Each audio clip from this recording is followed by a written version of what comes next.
Hey guys, my name's Matt Higbee, and I'm the creative director on PlanetSide 2. Today we're taking a look at some of the factions and talking a little bit about what these factions are all about.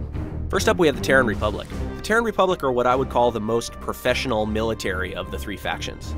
These guys are well-drilled, well-equipped, and basically the most well-oiled military machine on the battlefield of Araxis. In terms of weaponry, the Terran Republic rely on pretty conventional weapons. Lots of bullets, lots of high explosives, but they don't use anything too experimental. For vehicles, the Terran Republic is all about speed.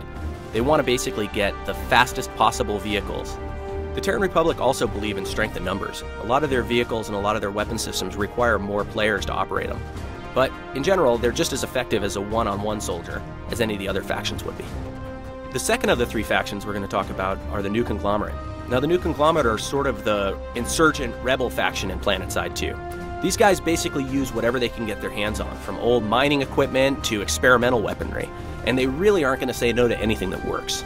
You can see here that in a lot of cases they're using stuff that's either plundered from or gathered from their corporate sponsors. A lot of their weapons, armor, and vehicles may look really utilitarian, but don't let that fool you. They still pack a mean punch. For the most part, the NC weapons and vehicles are built around hitting hard and lasting long in fights, so they can take the most damage and dish out the most damage, although they might not be the most maneuverable or the fastest on the battlefield. The third and final faction are the Vanu Sovereignty. Now, these guys have unlocked some secrets hidden away in ancient alien ruins all over Araxis. They've used a lot of this technology to help augment their weapons of war.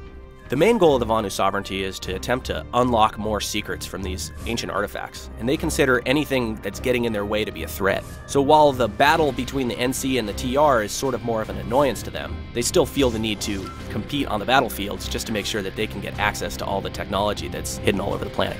The Vanu Sovereignty have the most advanced technology on the battlefields of Araxis. They use things like plasma warheads and lasers to get the job done. They also have magnetic propulsion systems in their vehicles, which allow them to be maneuverable in ways that conventional vehicles just can't match.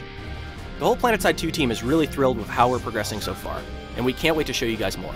Make sure you follow us on Twitter and Facebook so you can keep up to date with the latest and greatest news.